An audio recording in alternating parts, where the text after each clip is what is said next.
श्री शिवाय नमस्तुभ्यम हर हर महादेव। आप सभी का स्वागत है हमारे यूट्यूब चैनल रंजना कुमारी ऑफिशियल में। कैसे हैं आप सभी लोग। देखिए, आप सभी को पता है कि पितृ पक्ष यानी कि श्राद्ध पक्ष की शुरुआत हो चुकी है और इन श्राद्ध पक्ष में पितृपक्ष में 51 बार अपनी हथेली से जल छोड़ने वाला उपाय करना बिल्कुल भी मत भूलिएगा। आपके घर के जितने भी दोष होंगे वो तो सब खत्म होंगे ही होंगे। मात्र एक उपाय से आपकी बड़ी से बड़ी कामना पूरी होगी।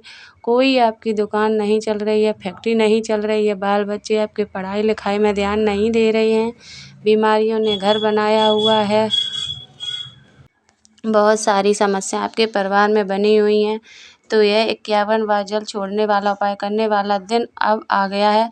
इसे करना ही करना है। गुरुदेव जी की ही कथा से सुनकर के और ये समझ कर के पूरे उपाय को बहुत ही आसान भाषा में आज आप सभी लोगों को बताऊंगी। परंतु उससे पहले आप सभी एक छोटी सी प्रार्थना, जो लोग पहली बार आए हैं चैनल को सब्सक्राइब कर दीजिए और वीडियो को लाइक करके महादेव का कोई सा भी प्यारा नाम कमेंट बॉक्स में लिखना बिल्कुल भी मत भूलिएगा। इस पूरे वीडियो में हम 3 महा उपाय के बारे में बात करेंगे, जो कि आपकी अलग अलग कामना पूर्ति के लिए सिद्ध होंगे।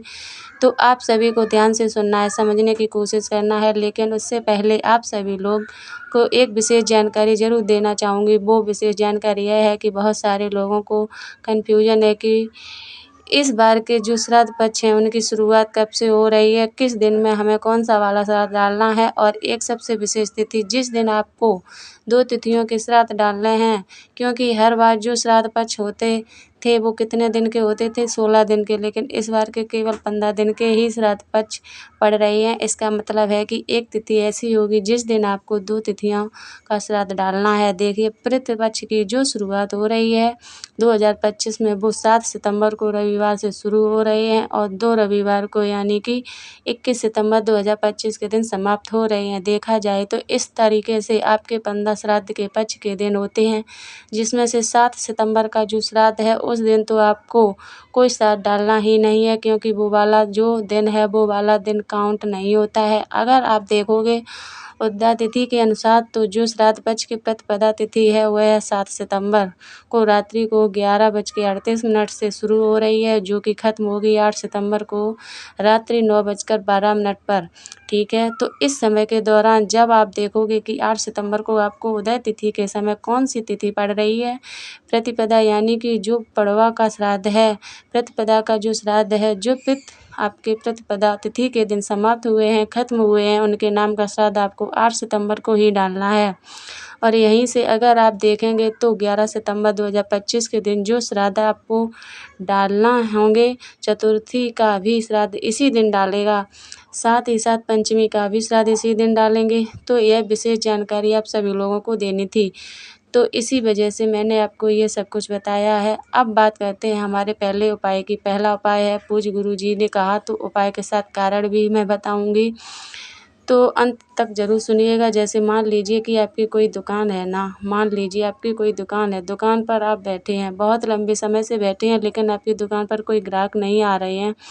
अब आप बहुत ज़्यादा परेशान हो गए हैं कि भैया दुकान कैसे चलेगी, दुकान नहीं चलेगी, मुनाफा कैसे होगा, घर में धन कैसे आएगा, बहुत सारी समस्या आपके दिमाग में, बहुत सारी बातें चल रही होंगी, है ना। उस समय पर आपको एक काम करना है छोटा सा। आपके वहाँ पर जल तो भरा ही होगा, आपको थोड़ा सा जल अपने दाहिने हाथ की हथेली पर लेना है, इस तरीके से, ठीक है ना।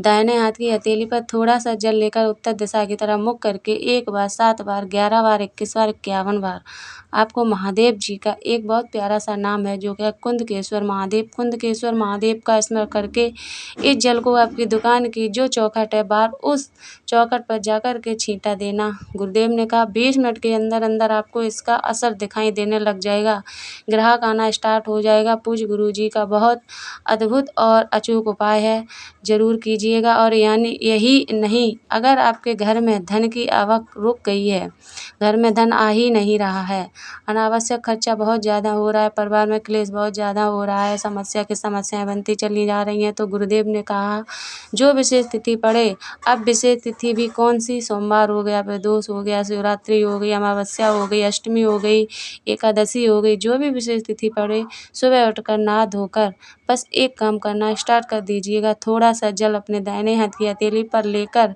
कि ये यहाँ पर 51 बार इस चीज़ का ध्यान रखना। कितनी बार? 51 बार आपको कुंदकेश्वर महादेव का स्मरण करके अपने घर में धन संपदा की वृद्धि की कामना करते हुए इस जल का घर की दहलीज पर छींटना शुरू कर दीजिए। फिर आपको कोई अन्य उपाय करने की ज़रूरत नहीं है। आपके घर में खुद शिव निवास करेंगे। पूज्य गुरु जी का बहुत अद्भुत और अचूक उपाय है, ज़रूर कीजिएगा। और इसी के साथ अगर आपके घर में कोई बच्चा है पढ़ाई लिखाई में उसका ध्यान नहीं रखता है ना, या फिर अपशब्द बोलता है, गलत रास्ते पर जा चुका है, बहुत कोशिश करने के बाद भी वह नहीं सुधर रहा है ना, तो जो भी विशेष स्थिति पड़े आपको बस एक काम करना है। आपको इसी तरीके से हाथ में थोड़ा सा जल लेकर अपने परिंदे के जल से करके है ना, 1 से 1 बार, कितनी बार? 1 से 1 बार कुंदकेश्वर महादेव का स्मरण करके इस जल को उस बच्चे के ऊपर छींट देना। 4 से 5 बार इस उपाय को करके देखिएगा।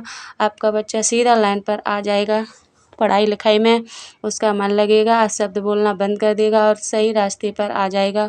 पूज्य गुरु जी का बहुत अद्भुत और अचूक उपाय है, ज़रूर कीजिएगा। बात करते हैं दूसरे उपाय की, और यह उपाय है, यह आपके पितृ पक्ष के दौरान करना बहुत ज़्यादा ज़रूरी है। गुरुदेव जी ने कहा है, अगर आपके घर में आपको धन की आवक को बढ़ाना है ना, पैसे को बढ़ाना है, क्षमता की वृद्धि करना, वैभव की वृद्धि करनी है, आप चाहते हैं आपके परिवार सदैव गौरव बढ़ता रहे, परिवार की सत्ता हमेशा बढ़ती रहे, तो एक छोटा सा काम, 1 लोटा शुद्ध जल अपने घर को का लेना तांबे के कलश में, और इसके अंदर थोड़ा सा गंगा जल मिला लेना और इसे लेकर के पहुंच जाना भोलेनाथ के मंदिर में, शिवलिंग के पास। किसी भी समय चले जाना, किसी दिन जाओगे, जो भी विशेष स्थिति पड़े। इस रात बच्चों की आपको जैसे प्रदोष पड़ गई, शिवरात्रि पड़ गई, अमावस्या पड़ गई, द्वादशी पड़ गई, एकादशी पड़ गई, और अंतिम दिनों में तो आपको यह उपाय करना है। शिवलिंग के पीछे की तरफ में खड़े होना है, उत्तर दिशा की तरफ मुख करना है, संपूर्ण जल को अपने दोनों हाथों में लेकर अपना नाम और गोत्र बोलकर भोलेनाथ की शिवलिंग पर समर्पित कर देना। शिवलिंग पर समर्पित कर देने के पश्चात जो भी जल जलाधारी से बहता बहता नीचे की तरफ आए, जितना जल रोक सको उस जल को उसी वाले कलश के अंदर रोक करके बाबा से विनती करके कामना करके इस जल को लेकर के आपको अपने घर पर आना है। घर पर आने के पश्चात आपको लेनी होगी थोड़ी सी कुशा। अब आपको उसके पता है कि इन प्रतिपक्षों में कुशा का कितना बड़ा महत्व है। कुशा नहीं अगर मिलती है तो थोड़ा सा आपको क्या बनानी है, जो दुर्वा होती है ना, उस दुर्वा का एक बंडल बना लेना। क्या बना लेना? बंडल, ठीक है।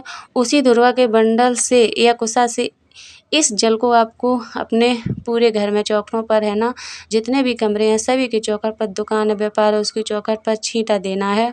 किनके नाम से करोगे? कुंदकेश्वर महादेव के नाम से इस जल को छींटना और फिर देखना कि आपके जीवन में कितना परिवर्तन होता है। पूज्य गुरु जी का बहुत अद्भुत और अचूक उपाय है, जरूर कीजिएगा। बात करते हैं तीसरे वाले उपाय की, और यह वाला जो उपाय है ना, अगर किसी आपको कार्य है जो आपका काफ़ी समय से अटका हुआ है, अटकने का मतलब है कि आपका कोई कार्य पूर्ण नहीं हो रहा है, कोई ना बाधा उसके अंदर आ ही जाती है, चाहे वह आपके करियर से संबंधित हो या ना, चाहे आपकी नौकरी से संबंधित, चाहे कोर्ट कचहरी की या कोई भी काम आपका अटका है, चाहे व्यापार का कोई भी कार्य है, घर का कोई कार्य है, शादी ब्याह में देरी हो रही है, उसका कोई कार्य अटके पड़े हैं, पूरे हो ही नहीं रहे हैं, 1 लोटा शुद्ध जल अपने घर का ले लेना, ठीक है। और इसके अंदर आपको 2 से 4 बूंदें मत गंगा जल की मिलानी है।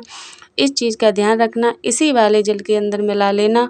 और जो सबसे महत्वपूर्ण चीज़ बताई गुरुदेव जी ने, वो शहद, मात्र 1 चम्मच शहद लेना और इसी वाले कलश के अंदर शहद को डाल देना, ठीक है। इस शहद को आपको अच्छे से घोल लेना है, क्योंकि जो शहद है वह नीचे बैठ जाता है, आपको इसे अच्छे से घोल लेना है, चम्मच से घुमा लेना। घुमा लेने के पश्चात इस जल को लेकर के किसी भी विशेष तिथि पर श्राद्ध पक्षों में लेकर के पहुंच जाना भोलेनाथ के मंदिर में, शिवलिंग के पास में। इधर शिवालय के पीछे की तरफ में आपको खड़े होना है, जिससे आपका मुख उत्तर दिशा की तरफ हो जाएगा। दोनों हाथों में आपको उस कलश को पकड़ना है, अपना नाम और अपना गोत्र बोल करके आपके जीवन में जो भी परेशानियां आ रही हैं, अटके आ रहे हैं, उसकी कामना करते हुए उसको खत्म करने की कामना करके इस संपूर्ण जल को जब आप शिवलिंग पर समर्पित करेंगे तो समर्पित करने का ध्यान दीजिए। तरीका क्या बताया गुरुदेव ने यहाँ पर, जब आप जल की धार को लगाओगे, इसी जल की धार को आगे की तरफ आपको बढ़ाते हुए कहाँ तक लेकर जाना है? जलाधारी तक लेकर जाना है।